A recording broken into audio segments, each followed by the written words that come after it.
খুব মনোযোগ দিয়ে শুনবেন। সারা পৃথিবীতে যত আল্লাহর ওলি আছে, খাজা মঈনুদ্দিন চিশতি, তারপরে আপনার আব্দুল কাদের জেলানি, ওই বসিরহাটের আল্লামা রুহুল আমিন, ফুরফুরা শরীফের আপনার মুজাদ্দেদে জামান আবু বক্কর সিদ্দিক, ওই আপনার আরেক জায়গাতে আছে জমাত আলী, ওই আরেক জায়গাতে আছে অমুক সাহেব, আরেক জায়গা তমুক সাহেব, ওই আপনার বাংলাদেশে যত পীর আছে সমস্ত পীর সাহেবকে যদি আমি এই পাল্লাতে রাখি, এই পাল্লাতে ভালো করে বুঝবেন, আর এই পাল্লাতে যদি হযরত আবু বক্করকে রাখি, আচ্ছা বলুন তো ইমানের দিক দিয়ে কোন পাল্লা ভারী হবে?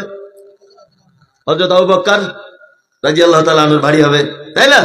এইবার আপনাকে বলছি, হযরত আবু বক্কর, হযরত ওমর, হযরত উসমান, আব্দুর রহমান ইবনে আউফ, আবু বক্কর, আবু হুরায়রা, সমস্ত সাহাবী, সমস্ত আল্লাহর ওলি, ইমাম আবু হানিফা, ইমাম বুখারী, ইমাম আহমদ বিন হাম্বল, সমস্ত পীর ওলি আউলিয়া যত আছে কিয়ামত পর্যন্ত যত আসবে এই পাল্লাতে তুললাম, আর মুহাম্মদ সাল্লাল্লাহু আলাইহি ওয়াসাল্লামকে এই পাল্লাতে তুললাম। বলুন কোন পাল্লা ভারী হবে?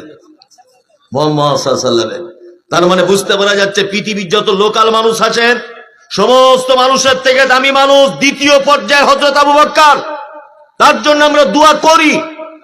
হযরতে মুহাম্মদ সাল্লাল্লাহু আলাইহি ওয়াসাল্লাম পৃথিবীর সবথেকে দামি মানুষ, তার জন্য আমরা দোয়া করি, করি না? করি।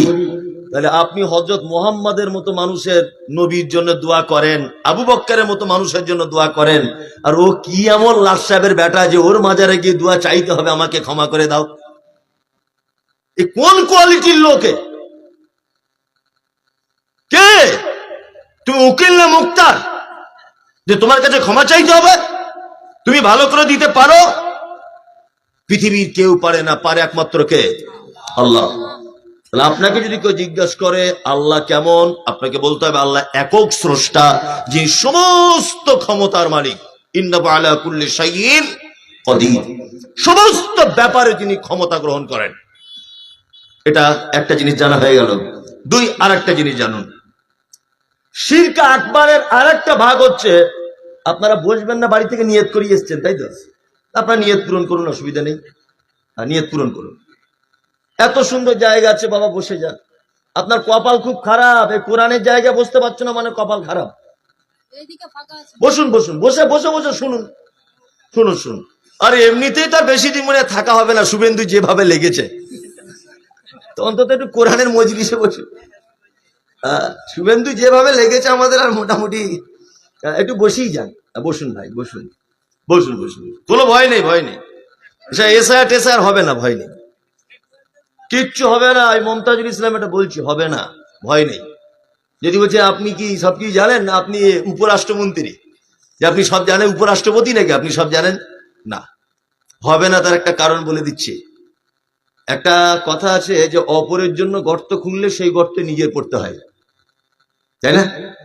এসআইআর করে মুসলমানদের নাম বাদ দেওয়ার পরিকল্পনা করেছিলেন, কিন্তু এখন দেখতে পাওয়া যাচ্ছে যে বিহারে 4 লক্ষ লোকের নাম বাদ গেছে, 3 জন রোহিঙ্গা, 78 জন মুসলিম, মাত্র 78 জন। তা এই চিন্তা ভাবনা যারা করেছিল যে এসআইআর করে মুসলমানদের জব্দ করব, এখন তাহলে বাকি থাকছে মনে হয় 3,99,990 জন ওদের, আর মাত্র 3 জন রোহিঙ্গা না শনাক্ত হয়েছে, আর 78 জন বলছে মুসলিম। তবে এরা 78 জন কেউ বাংলাদেশি নয়। আসলে আমাদের মুসলমানরা তো কিছু বদমাইশি আছে, আর নাম রাখছে মোহাম্মদ মশিয়ার রহমান সরকার তরফদার। আচ্ছা, এই নাম কেউ লিখতে পারে?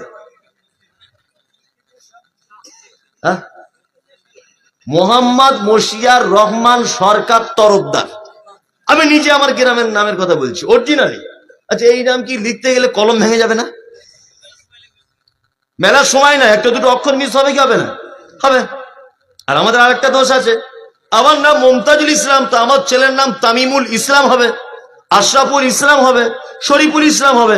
আমি আবার ঢং করে বলছি আমাদের সবই তো ইসলাম চলবে না, একটা ওই শেখ দিলে হয় না? যে মমতাজুল ইসলামের ব্যাটার নাম কি তামিমুল শেখ, ধর তোর বাবার নাম ইসলাম, তোর নাম শেখ কেন? তো অন্তত এইগুলো বুঝুন। বাচ্চাদের কাছে নাম রাখার সময় দেখুন, শর্টকাটে নাম রাখুন, ভালো নাম রাখুন। আমাদের কিন্তু হিন্দু মুসলমান পশ্চিমবাংলায় খুব ভালো, আমরা হিন্দুরাও ভালো, আমরাও ভালো, আমাদের কোনো অশান্তি নেই, কোনোদিন ছিল না। যদি বলছেন কেন আমরা যদি খারাপ হব দুই পক্ষ, তা 1947 সালে 15 আগস্টে ব্রিটিশদের বিরুদ্ধে আমরা উভয় পক্ষে লড়াই করেছিলাম কি করিনি? করেছিলাম। বাদল, বিনয়, প্রফুল্ল, ক্ষুদিরাম তারাও যেমন দেশের জন্য প্রাণ দিয়েছে, আমাদের মাওলানা আশফাকুল্লাহ খান, ইসমাইল অমৃতসরী, মীর নিসার আলী, আমরাও তো প্রাণ দিয়েছি, আমাদের তো অবদান কম নেই। হিন্দু মুসলমানের কোনো সমস্যা ছিল না। আসলে হিন্দু মুসলমানকে এখন এক জায়গায় করতে দিচ্ছে না। আমি একটু অন্যদিকে 5 মিনিট বলছি। হিন্দু মুসলমানকে নরেন্দ্র মোদী সরকার এক জায়গায় হতে দেবে না। কারণ কি জানেন? কারণ আপনারা জানেন না। কারণটা আমি বলে দিচ্ছি, শুনুন, মাথায় ঢুকে যাবে যে সত্যিতে তাই এই কথা কেউ বলেনি। দেখুন আপনাকে বলছি কেমন মজা লাগে। এই দেখুন, হিন্দু মুসলমান যদি এক জায়গায় করে দেওয়া হয় না, নরেন্দ্র মোদী বুঝতে পেরেছে খুব বিপদ।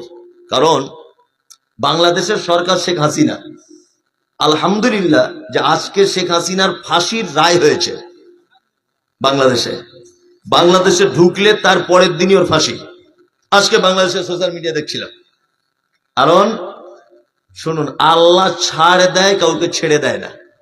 হ্যাঁ, অজস্র আলেম ওলামাদেরকে ফাঁসি দিয়েছে মিথ্যাভাবে। আল্লামা দেলোয়ার হোসেন সাইদির মতো প্রখ্যাত মুফাসসিরে কোরআন আয়না ঘরে ঢুকিয়ে নির্যাতন চালিয়েছে। বাংলাদেশের প্রতিবাদী কণ্ঠ আব্দুর রাজ্জাক বিন ইউসুফ 5,000 কোটি টাকার মামলা ফেসে আছে।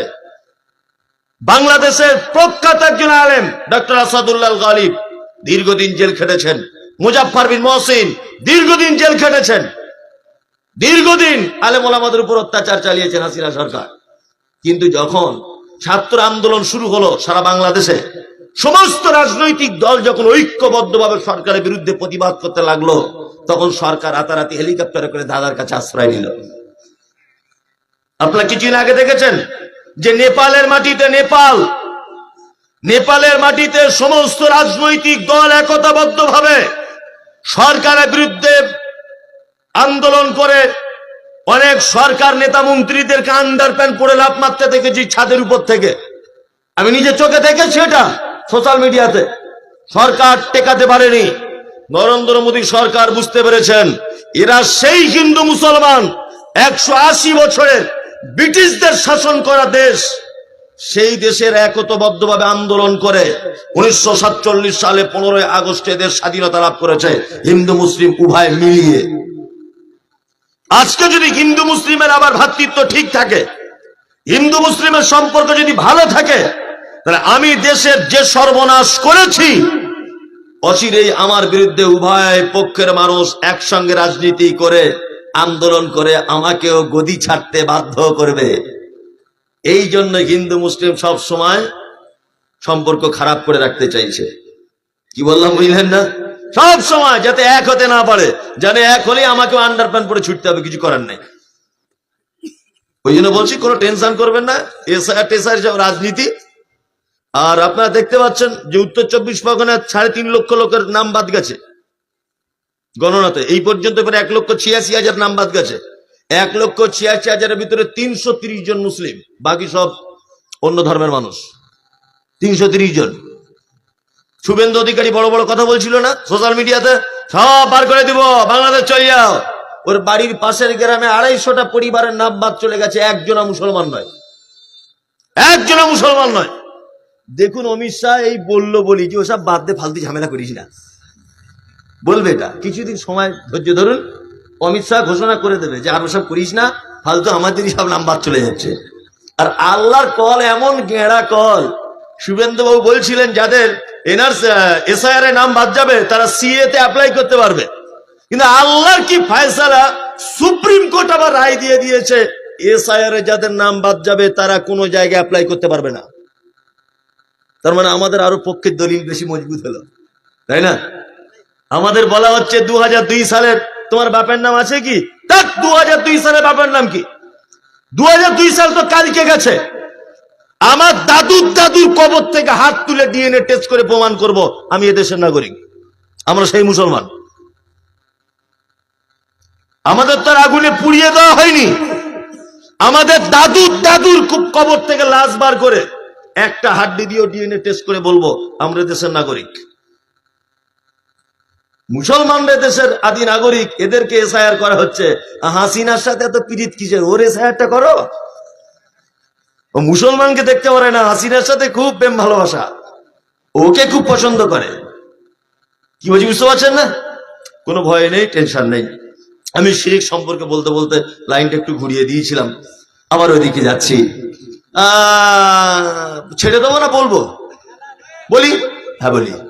শিরকের একটা ভাগ হচ্ছে যা শিরক ফি যাত, আল্লাহর একক ব্যাপারে যে অস্বীকার করবে সে শিরকে আকবার করবে, বড় শিরক করবে। আর শিরক ফি সিফাত, আল্লাহ সুবহানাহু ওয়া তাআলার গুণের ব্যাপারে কেউ যদি দ্বিমত পোষণ করে তাহলে সে শিরকে আকবার করবে। আল্লাহ তাআলার গুণ কি? রুজির মালিক কে? আল্লাহ। বিশ্বাস আছে? শুধু রুজির মালিক নয়, এই ব্যাপারে একটু 2 মিনিট ব্যাখ্যা বিশ্লেষণ করি। আল্লাহ কেমন রুজির মালিক দেখুন।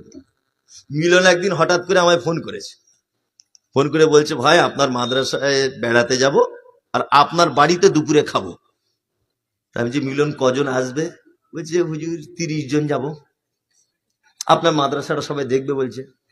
তা আমি মিলনকে বলছি, মিলন আল্লাহ কেমন রুজির মালিক এটা বলছে, মিলন বলো তো 30 জনের জন্য কি রান্না করা যেতে পারে? আমার স্ত্রী তখন বলছে, মিলনকে জিজ্ঞেস করতে হবে না, আমি বিরিয়ানি করে দিচ্ছি। আমি তো কলকাতার মেয়ে, ভালো রান্না করতে পারি, আমি চিকেন বিরিয়ানি করে দিই। মিলনকে বললাম, মিলন ভাই চিকেন বিরিয়ানি করছি, তাহলে হবে তো? ও তখন বলছে 17 জন চিকেন খায় না। 17 জন। আমার স্ত্রীকে বলছে, হ্যাঁ গো 17 জন তো চিকেন খায় না, কি করবে? তা মিলনকে আরেকবার ফোন করি, মিলন ভাই 17 জন চিকেন খায় না, তাহলে ওই 17 জনের জন্য কি করবো? বলছে ওদের ভিতরে আবার 15 জন খাসির গোশত খায় আর 2 জন আবার দেশি মুরগি খায়। ভালো করে বুঝবেন। ভালো, আমার স্ত্রীকে তাই বললাম, ও তাতেও রাজি। তারপরে আবার জিজ্ঞেস করছি, খাসির বিরিয়ানি করবো তো? বলছে না, একজনা খাসির চাপ পছন্দ করে, একজনা মানে খাসির পায়া খেতে পছন্দ করে, আর একজন খাসির বেশ মানে কি বলবো আর কি, ফ্রাই করে দিলে পছন্দ করে। মানে আমি যে ভাবলাম 30 জনের খাবারের রুচি 30 রকমের। আচ্ছা আমার বউকে যদি বলি 30 রকমের রান্না করতে, ও সংসার করবে না ডিভোর্স দিয়ে পালাবে? থাকলো তোর মেহমান, আমি এই চললাম ঘটি গুটিয়ে। বলবে কি বলবে না? বলবে। তার মানে 30 জনের খাদ্য 30 রকমের জোগাড় করা সম্ভব নয়। আমার আল্লাহ কেমন রুজির মালিক, সুবহানাল্লাহ। ব্যাঙে যেটা খায় সাপে সেটা খায় না, বিড়ালে যেটা খায় কুকুরে সেটা খায় না, মাছে যেটা খায় পোকাতে সেটা খায় না, গরুতে যেটা খায় ছাগলে সেটা খায় না, মানুষে যেটা খায় বাঘে সেটা খায় না, শ্রীগালে যেটা খায় ইঁদুরে সেটা খায় না, ছুঁচোতে যেটা খায় কেঁচোতে সেটা খায় না। প্রত্যেক প্রাণীর আলাদা আলাদা করে রুজির ব্যবস্থা করেন কে? কে? আল্লাহ। ইনি হচ্ছেন রাজ্জাক। আল্লাহ যে রুজি দিতে পারেন, এই ব্যাপারে যদি কেউ সন্দেহ যদি পোষণ করে, সে শিরকে আকবারের ভিতরে নিমজ্জিত।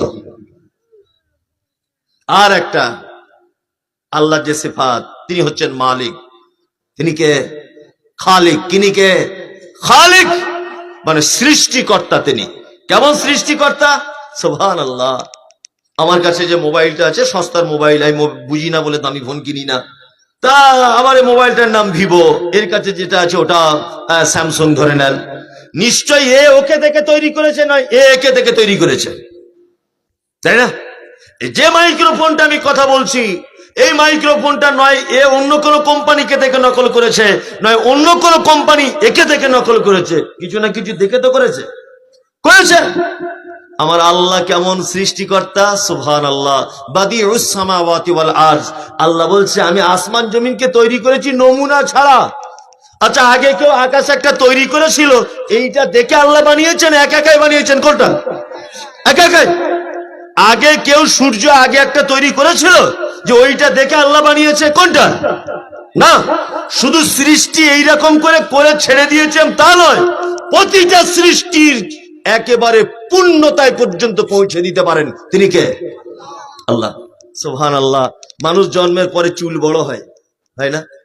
চুল বড় হয়, কাঁচি দিয়ে কাটতে হয়, দাড়ি বড় হয়, হয় না? আচ্ছা দাঁতগুলো যদি ওরকম বড় হতো আস্তে আস্তে? হ্যাঁ, বিয়ে তো কেউ করতো না, রাতে বার হলে লোক ভয় করতো, করতো না? আল্লাহ বলে দিয়েছে না, দাঁত আর বাড়বি না, আমার বান্দার জন্য এটাই সৌন্দর্য, এখানেই দাঁড়িয়ে যা। সুবহানাল্লাহ। এই যে ফোল্ডিং সিস্টেম, ফোল্ডিং, এটা যদি মোটর সাইকেলের কোনো পার্টস হতো 3 মাস অন্তর গ্রিস করতে হতো, হতো কি হতো না? হতো। এই যে ফোল্ডিং সিস্টেম হাতটা, আপনি বলুন এটা যদি 4 চাকা গাড়ির কোনো পার্টস হতো আপনি দাঁত বার করে হাসছেন, এগুলো হাসির কথা নয় তো, এগুলো ঈমান বৃদ্ধি করার মতো কথা। আপনি নিতে পারছেন না, আপনি আমার কথা নিতে পারছেন না, ওই জন্য হাসছেন। ভাবুন একবার যে তিনি কেমন করে তৈরি করেছেন। এই যে ফোল্ডিং সিস্টেম, গ্রিস লাগে না, পৃথিবীর উন্নত মানের টেকনোলজি, তার নাম মেড ইন জাপান। পৃথিবীর উন্নত মানের টেকনোলজি ব্যবহার করে জাপান।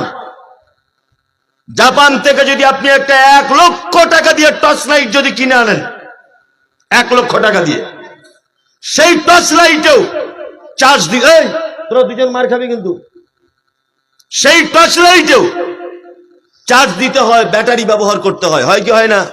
হয়। কিন্তু আপনি জন্ম থেকে চোখে দেখছেন এই যে আই পাওয়ার, চোখে কোনোদিন চার্জ দেওয়া লাগে? ব্যাটারি না। শুধু এই নয়, সুবহানাল্লাহ, কাশ্মীরে গিয়েছিলাম কিছুদিন আগে, বরফ পড়ছে চারিদিকে, কাশ্মীর বরফে ঢাকা। আমার স্ত্রী আমার সঙ্গে আছেন, আমার ছোট্ট মেয়েটাও আছে। আমি যে রুমের ভিতরে ছিলাম, রুমের চারিদিকে বরফ, 12টা পর্যন্ত বরফ গলে না, এরকম বরফ অবস্থা। আমার মেয়েটা দুধের প্রয়োজন, দুধ পান করবে, ইলেকট্রিক ব্যবস্থা নেই, বরফ পড়লে শর্ট সার্কিট হতে পারে, ইলেকট্রিক বন্ধ থাকে, কোন রকম দুধ গরম করে মেশিন খুঁজে পাচ্ছি না। আমার স্ত্রীর শরীরে আমি নিজে হাত দিয়ে দেখছি একদম বরফের মতো ঠান্ডা, কিন্তু আমার স্ত্রীর দুধের মোটাতে আমার মেয়ে যখন মুখ লাগিয়ে দিল, গরম দুধ ভিতর থেকে বার হচ্ছে। এই যে টেম্পারেচার মেশিন, এর ভিতরে বসিয়ে দিল কে? আল্লাহ। বরফের ভিতরে আপনার স্ত্রী থাকলো, তার বুকের দুধটা হালকা হালকা করে গরম, বাচ্চার যাতে অসুবিধা না হয়। আবার শুধু গরম নয়, হালকা একটু চিনিও মেশানো আছে, যাতে বাচ্চা মিষ্টি ভেবে যেন খায়। কেমন তিনি সৃষ্টি করেন! গরুর গোস্ত খান আপনারা? কাল সকালে টেস্ট করবেন, 10 ঘন্টা একটা গরুর মাংস চুলোর আগুনে আপনি গরম করবেন, 10 ঘন্টার পরে মোমের মতো নরম করতে পারবেন না, তবুও টেনে ছিঁড়ে খেতে হবে। আপনি ওই গরুর গোস্তটা টেনে ছিঁড়ে খান, 3 ঘন্টার ভিতরে পায়খানা হয়ে নিচের দিক দিয়ে বার হয়ে যাবে। তাহলে কত টেম্পারেচার মেশিন ভিতরে বসানো আছে ভাবুন। ভাবুন আপনি একবার, গ্যাসের উনুনে, কাঠের উনুনে, কয়লার উনুনে 4 ঘন্টা 5 ঘন্টা জাল দিলেও তাকে গলানো যায় না। আর একবার আপনি কপ করে গিলে নেন, ভিতরে 3 ঘন্টার পরে একদম পায়খানা মলমের মতো বার হয়ে যাচ্ছে। দাঁত বার করে হাসলে হবে না, ভাবতে হবে যে তিনি কত উন্নত মানের টেকনোলজি ব্যবহার করেছেন। সুবহানাল্লাহ, কত উন্নত মানের টেকনোলজি ব্যবহার করেছেন। শুধু সৃষ্টি করেন নাই। আল্লাহু আকবার। আমি মসজিদে বসে আছি, আমার মেয়ে খুব পর্দা করে, তা আমার মেয়ে মসজিদে বাইরে থেকে বলছে, আব্বু, মা তোমাকে একটু বাড়িতে ডাকছে। আমি গেলাম না, তারপরে আবার একটা মেয়ে এসেছে, আব্বু, মা তোমাকে আবার ডাকছে। বলুন, আমার মেয়েকে দেখতে পাচ্ছি না, পর্দার আড়াল থেকে আমাকে ডাকছে। কোনটা আমার মেজো মেয়ে এসেছিল আর কোনটা আমার বড় মেয়ে এসেছিল, তার গলার আওয়াজ আমি বুঝতে পারবো কি পারবো না? বলুন, পারবো? সুবহানাল্লাহ। আল্লাহ শুধু সৃষ্টি করে দেন না, সৃষ্টির পূর্ণতায় পর্যন্ত পৌঁছে দেন। শেষ পর্যন্ত বিনা চাওয়াতে যিনি দিয়ে দেন, তিনি হচ্ছেন খালিক। আল্লাহর গুণবাচক নাম দিয়ে এবার একটা ব্যাখ্যা বিশ্লেষণ আপনাকে করি। আমরা অনেক লোক নামাজ পড়ি, মাঝে সাঝে নামাজ ছেড়েও দিই। একটা লোক 4 বছর নামাজ পড়ে, 4 বছর নামাজ পড়ার পরে ছেড়ে দিয়েছে। ওকে জিজ্ঞেস করছে, কি ব্যাপার ফজলি ভাই, নামাজ ছেড়ে দিলে? বলছে, পড়েও যা, না পড়েও তাই, ফালতু 4 বছর আমার লস হয়ে গেল, কিছুই পেলাম না, আর এত দোয়া করছি কবুল হচ্ছে না। আর কি দোয়া করছিলে? বলছে, আমি একটা আশায় গিয়েছিলাম মসজিদে যে যদি লটারি ফার্স্ট প্রাইজটা পড়ে 1 কোটি টাকা, তাহলে আমি আর নামাজ পড়বো না, 4 তলা বাড়ি করে তলায় হার্ডওয়ার্সে বিজনেস করবো খুব মজা করে। কিন্তু 4 বছর দোয়া করলাম না, টিকিট কেটেই যাচ্ছি, মাল পড়েও না, ওই জন্য নামাজ পড়ি না। আল্লাহ কবুল করছে না, এই জন্য পড়ি না। আসলে আপনার যে দোয়া কবুল হচ্ছে না, আপনার যে দোয়া আল্লাহ পছন্দ করছে না, এর একটা কারণ আছে। পৃথিবীর প্রতিটা মানুষ নিজের প্রশংসা একটু পছন্দ করে কি করে না? করে। আমি গাড়ি থেকে নামলাম, একজন বলছে, মমতাজুল ইসলাম রে। আমার অতটা আনন্দ হবে না, কিন্তু আমাকে যদি দেখে সে বলে, সারা বাংলার প্রধান বক্তা মমতাজুল ইসলাম, তাহলে একটু আনন্দ আমার হবেই মনে মনে, যতই আমি বলি হবে না, হবেই। গ্রামের কুয়াক ডাক্তার যে শীত চেনে না ইঞ্জেকশন দেওয়ার, তাকেও যদি বলেন না ডাক্তার বাবু, একটু মজা পায়। কিছু হতে পারি না পারি, ডাক্তার বাবু তো হলাম। যোগ্যতা কম, 1-2 এর ছাত্রকে পড়ায়, তবু যদি গার্জেন এসে বলে মাস্টার মশাই, একটু আনন্দ পায়। ও যতই বলুক আমার অহংকার নেই, কিছু নেই, মনের দিক দিয়ে একটু আনন্দ হয়। হয় কি হয় না? হয়। আল্লাহ কোরআন মাজিদে বলছে ওয়ালিল্লাহিল আসমাউল হুসনা ফাদউ বিহা। এ বান্দা, তোমরা যখন আমাকে ডাকবে তখন আমার নামের গুণগুলোকে দিয়ে ডাকো। আমরা এত বড় বোকা, না বোঝার কারণে বলি কি আমার টাকার দরকার, মসজিদে গিয়ে বলছে আল্লাহ টাকা দাও, আল্লাহ টাকা দাও, মিটে গেল। ভালো বউ দরকার, মসজিদে গিয়ে বলছে আল্লাহ দিব্যা ভারতীর থেকে উপরে পোস্টটা যেন আমার হয়, দোয়া করছেন। ও ও ও দোয়াটা আল্লাহ পছন্দ করলো না। এবার আপনার গুনাহ করেছেন, অনেক ক্ষমার দরকার, এবার আপনি আল্লাহকে বলছেন আল্লাহ একটু ক্ষমা করে দাও, খুব গুনাহ করেছি, জলসা শুনতে গিয়ে মামাতো বোনের হাত ধরে ঘুরেছিলাম, খুব বড় গুনাহ, আল্লাহ ক্ষমা করে দাও। সব যদি আপনি আল্লাহ দিয়েই চালাবেন, তার 99টা গুণ রাখার দরকার কি ছিল বলুন? কি দরকার ছিল? ওই জন্য আমরা দোয়া করি অনেক সময় ভুল। আল্লাহ নিজে শিখিয়ে দিচ্ছেন ওয়ালিল্লাহিল আসমাউল হুসনা, তোমরা যখন আমাকে ডাকবে আমার গুণবাচক নামগুলো দিয়ে ডাকো। টাকার দরকার, হাত তুলে বলতে হবে ইয়া রাজ্জাক, হে চরম রুজির মালিক। বিপদে পড়েছেন আপনি, যখন হাত তুলে বলতে হবে ইয়া ওয়াকিল, হে চরম বিপদ থেকে উদ্ধারকারী। পাপ যখন করে ফেলেছেন অনেক, তখন হাত তুলে বলতে হবে ইয়া আল্লাহ নয়, ইয়া গাফফার, হে চরম ক্ষমাশীল, তুমি ক্ষমা করে দাও। সংসারে অশান্তি হচ্ছে, হাত তুলে বলুন ইয়া সালাম, হে শান্তিময়, তুমি আমার সংসারে শান্তি দাও। দয়ার দরকার, তখন বলতে হবে ইয়া রহমান, হে চরম দয়ালু, তুমি আমার প্রতি করুণা করো, দয়া করো। আল্লাহর হাত তোলার পরে পরে যেটা দরকার সেই নাম ফিট করে তাকে ডাকতে হবে। কি বলছি বুঝতে পারছেন? তাহলে পাপ যখন করে ফেলবেন কি বলে ডাকতে হবে? ইয়া গফফার, হে চরম ক্ষমাশীল। এই মুমতাজুল ইসলাম আমার নাম ধরে ডাকলে আমি ততটা খুশি হব না, কিন্তু আমার নামের আগে যদি বলা হয় প্রধান বক্তা, আন্তর্জাতিক ক্ষতি সম্পূর্ণ, আমেরিকা, কুয়েত, কাতার, দুবাই বিখ্যাত, বাংলাদেশ ফেল, মাওলানা মুমতাজুল ইসলাম, আমি একটু কিন্তু খুশি হব যে আমাকে যে পাম দিচ্ছে, পামে তো খুশি হওয়া লাগবেই, ঠিক না? তা আপনি যদি আল্লাহকে বারবার আল্লাহ বলেই যদি ডাকেন, আল্লাহ 99টা গুণগুলো অস্তিত্ব হারিয়ে যাচ্ছে। ওই জন্য মাঝে সাঝে বলবেন রুজির দরকার হলে আল্লাহ তোমার নাম রাজ্জাক, তুমি রুজির মালিক। আল্লাহ তোমার নাম সালাম, তুমি শান্তিময়।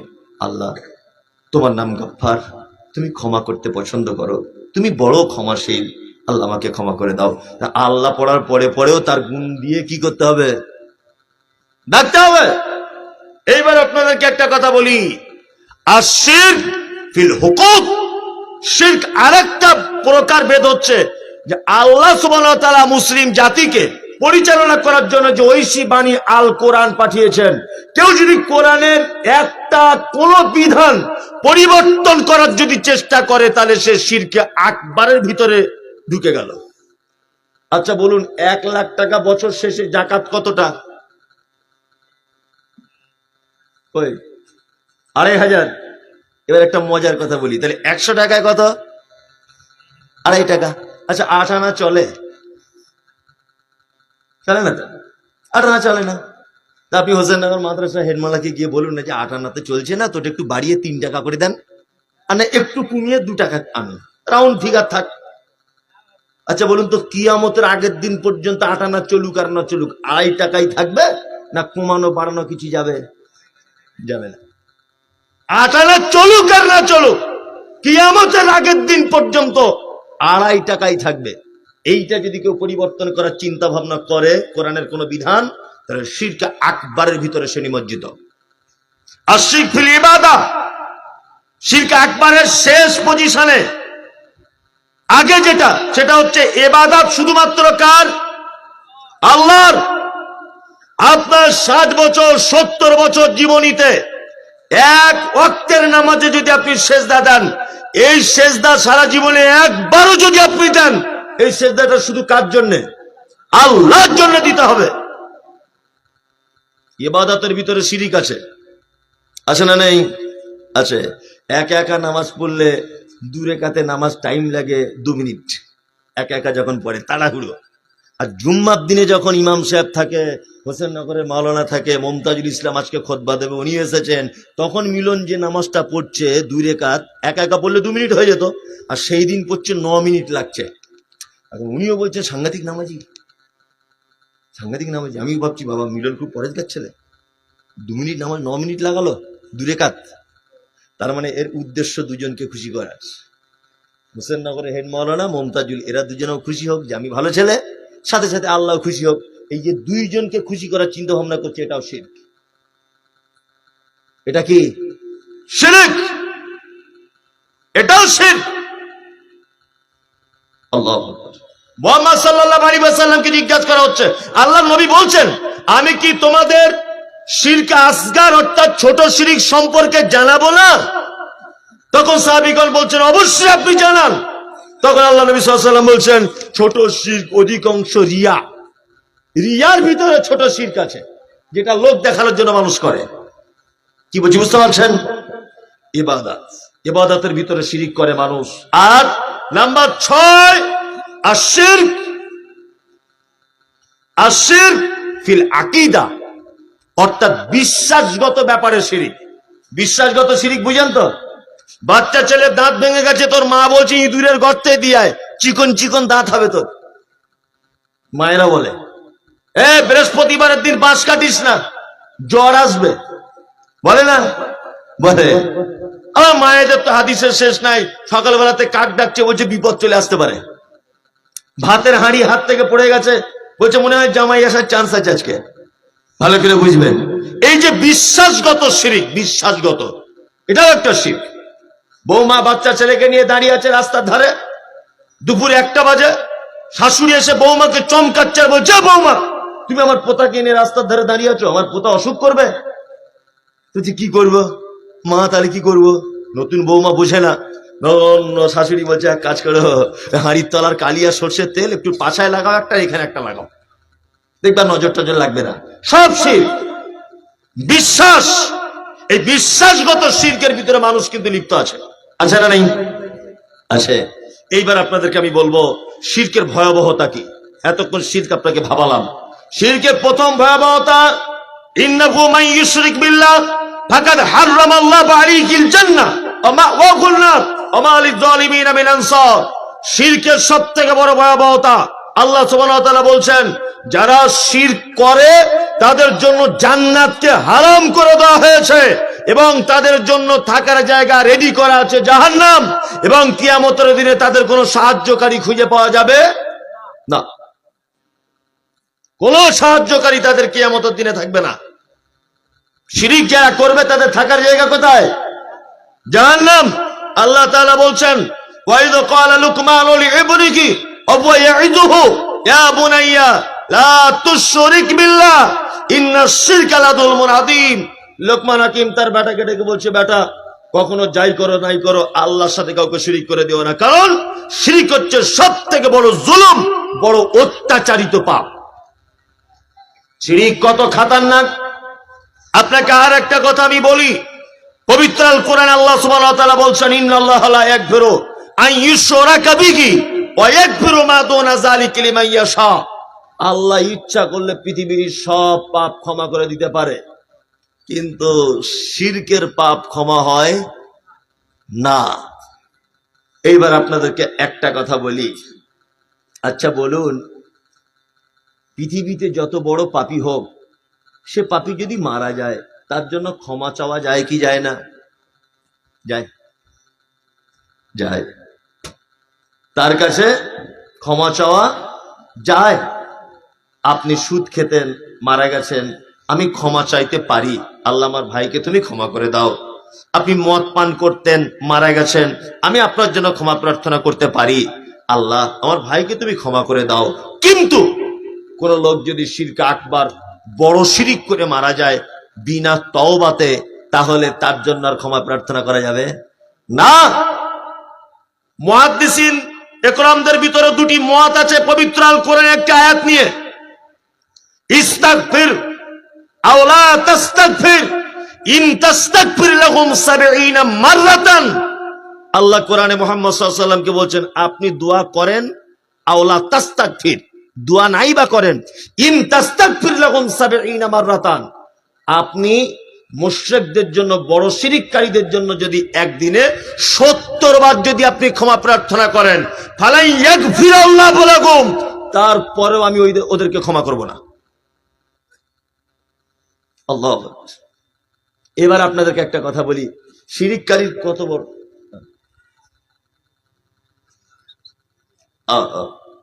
আদায়ের কথা বললে 5 মিনিট লাগবে লোকগুলো পালাবে। এখন তবুও সাব ব্যাংক যা বলছি বসে আছে তো, আদায়ের কথা বললো 5 মিনিট, ঘড়ি ধরে দেখবো সব লোক পালাবে। লোক অত বোকা আছে, প্রধান বক্তা আদায় করবে, আমরা বসে বসে তার আদায় শুনবো, 5 মিনিটও লাগবে না। ও ঠিক বলেছে, আমার থেকে আরো ভালো বলেছে, ওই জন্য আমি ওটা মাথায় আছে, আমি বলছি। কি বলছি বুঝতে পারছেন না? হ্যাঁ, আর যারা দেওয়ার তারা ঠিক দিয়েই যাবে, তারা পালাবে না। আর যারা না দেওয়ার তাদেরকে চাইলেও দেবে, না চাইলেও দেবে না, চাইলেও দেবে না।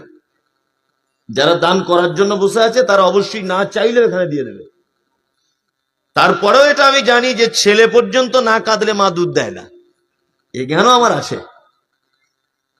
মা পর্যন্ত বাচ্চা না কাঁদলে দুধ দেয় না, তা বক্তা না চাইলে লোক দেবে না, এটা আমি জানি। তারপরেও চাইছি একটুখানি আমাকে 2-4 মিনিট কিছু বলতে দেন। তারপর এই যে অন্তত পক্ষে ক্লিয়ার করে দিই, সেটা হচ্ছে কি, যে বড় শিরিক করা অবস্থায় যদি কেউ মারা যায়, আল্লাহ তাআলা মুহাম্মদ সাল্লাল্লাহু আলাইহি ওয়াসাল্লামকে উদ্দেশ্য করে বলছেন, মা কানা লিন নাবিয়্যি ওয়াল্লাযিনা আমানু আন ইস্তাগফিরু লিল মুশরিকিন ওয়ালাউ কানু উলি কুরবা। নবীদের জন্য উচিত নয়, আর ইমামদারদের জন্য উচিত নয়। আল্লাহ যদি এখানে শুধু নবীদের কথা বলতেন, ব্যাপার আলাদা ছিল। আল্লাহ আবার ইমানদারদের কথা টেনে এনে বলছেন, মা কানা লিন নাবিয়্যি ওয়াল্লাযিনা আমানু, ওয়াল্লাযিনা আমানু। আল্লাহ বলছেন নবীদের জন্য এবং ইমানদারদের জন্য উচিত নয় আন ইস্তাগফিরু লিল মুশরিকিন, মুশরিকদের জন্য ক্ষমা প্রার্থনা করা, ওয়ালাউ কানু উলি কুরবা, যদি সেই মুশরিক তোমার নিকট আত্মীয় হয় তবুও। এবার আপনাকে একটা কথা বলি, আমার বোনের বিয়ে ঠিক হয়েছে, 5 মিনিট, বোনের বিয়ে ঠিক হচ্ছে, তা এই ধরনের একটা ছেলের প্রস্তাব নিয়ে এসছে, এসে বলছে, মমতাজুল সাহেব আপনার বোনটার বিয়ে দিবেন, একটা ভালো ছেলে আছে, ছেলেটার পরিচয় দাও। বলছে ছেলেটার বাড়ি আমাদের আলমপুরে, দাঁড়িয়ে আছে, পাঞ্জাবি পরে, ছেলেটা ওই ফুচকার ব্যবসা করে, আর গাঁটের উপরে কাপড়, হারাম হালাল বেছে খায়। তা এই ছেলেটা কি চলবে?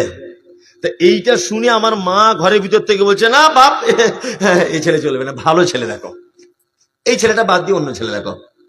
ও আবার একটা অন্য ছেলে দেখেছে, অন্য ছেলে দেখেছে, বলছে চাচিমা আমি সে এসেছিলাম গতদিন ফুচকাওয়ালার ব্যাপারে বলতে, ওটা তো চললো না, তো এইটা কি চলবে? তবে ছেলে কি করে?